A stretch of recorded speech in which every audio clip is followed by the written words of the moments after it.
தமிழ்நாடு போக்குவரத்து துறையின் பிராந்திய போக்குவரத்து அலுவலகம் கிருஷ்ணகிரிக்கு வரவேற்கிறோம். இந்த மையம் மாருதி சுசுகி நிறுவனத்தின் சிஎஸ்ஆர் திட்டத்தின் கீழ் முழுமையாக தானியங்கியாக்கப்பட்டுள்ளது. இந்த தானியங்கி தேர்வு முறை LUMUV மற்றும் இருசக்கர வாகன ஓட்டுநர் தேர்வுகளை வேகமாகவும் வெளிப்படையாகவும் நம்பகமாகவும் நடத்துகிறது. இந்த வீடியோவில் முழுமையான ஓட்டுநர் தேர்வு செயல்முறையை விளக்குகிறோம். RTO மையத்திற்கு வருவதற்கு முன் அனைத்து விண்ணப்பதாரர்களும் சாரதி போர்ட்டலில் பதிவு செய்து தேர்வு தேதி மற்றும் நேரத்தை முன்பதிவு செய்ய வேண்டும். தேர்வு நாளில் தேவையான அனைத்து ஆவணங்களையும் வாகனத்தையும் கொண்டு நேரத்தில் வர வேண்டும். RTO அதிகாரி ஆவணங்களை சரிபார்த்து தேர்விற்கு பதிவு செய்வார். பின்னர் தானியங்கி தேர்வை தொடங்க ஒரு டோக்கன் எண் வழங்கப்படும். தானியங்கி மதிப்பீடு. கட்டாய அளவுகோல்கள். தேர்ச்சி தோல்வி. கட்டாயமற்ற அளவுகோல்கள் மதிப்பெண்கள் அடிப்படையில் LUMUV தேர்வு தொடக்க இடத்தில் வாகனத்தின் கதவிற்கு RFID சாதனம் பொருத்தப்படும். விண்ணப்பதாரர் RFID ரீடருக்கு முன்பாக நின்று முக அடையாள கேமராவை பார்க்க வேண்டும். தேர்வு முழுவதும் சீட் பெல்ட் அணிவது கட்டாயம்.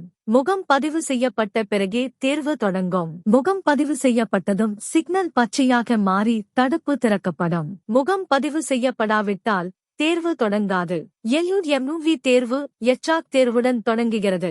சரியான ஓட்டுநர் பாதையை பின்பற்ற வேண்டும். கருப்புகளை தாக்குதல், ரிவர்ஸ் அல்லது நிறுத்தம் அனுமதிக்கப்படாது. இந்த தேர்வின் நேர வரம்பு 150 வினாடிகள்.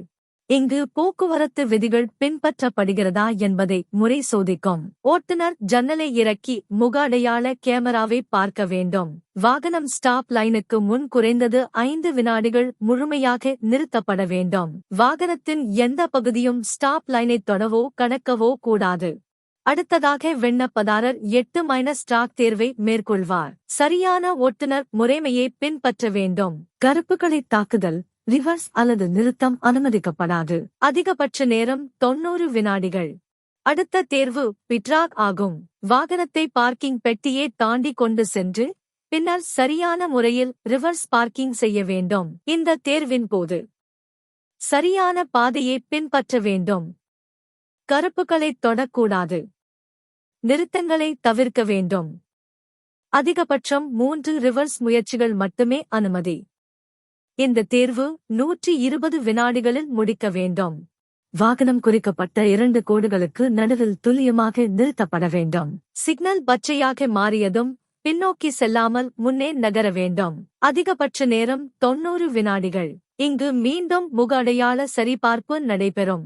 அனைத்து கட்டங்களும் முடிந்த பின் இறுதி இடத்தில் RFID சாதனம் அகற்றப்படும். LUMUV தேர்வு நிறைவடைகிறது. தேர்வு முடிவு பதிவு செய்யப்பட்ட மின்னஞ்சலுக்கு அனுப்பப்படும். தோல்வியடைந்தால் 1 வாரத்திற்கு பின் சாரதி போர்ட்டலில் மீண்டும் விண்ணப்பிக்கலாம். இருசக்கர தேர்விற்கு ஹெல்மெட் அணிவது கட்டாயம். ஹெல்மெட் இல்லாமல் தேர்வு அனுமதிக்கப்படாது. தேர்வு தொடங்குவதற்கு முன் ஓட்டுநரின் முகம் அடையாள சரிபார்ப்பிற்காக பதிவு செய்யப்படும். கால் தரையில் வைக்காமல் மற்றும் கருப்புகளை தொடாமல் பாதையை முடிக்க வேண்டும். சமநிலை இழந்தால் அல்லது பாதையிலிருந்து விலகினால் தோல்வி ஏற்படலாம். தேர்வு முடிவு பதிவு செய்யப்பட்ட மின்னஞ்சலுக்கு அனுப்பப்படும். தோல்வியடைந்தால் 1 வாரத்திற்கு பின் மீண்டும் விண்ணப்பிக்கலாம். பாதுகாப்பாக ஓட்டுங்கள். போக்குவரத்து விதிகளை பின்பற்றுங்கள். உங்கள் ஓட்டுநர் தேர்விற்கு வாழ்த்துகள்.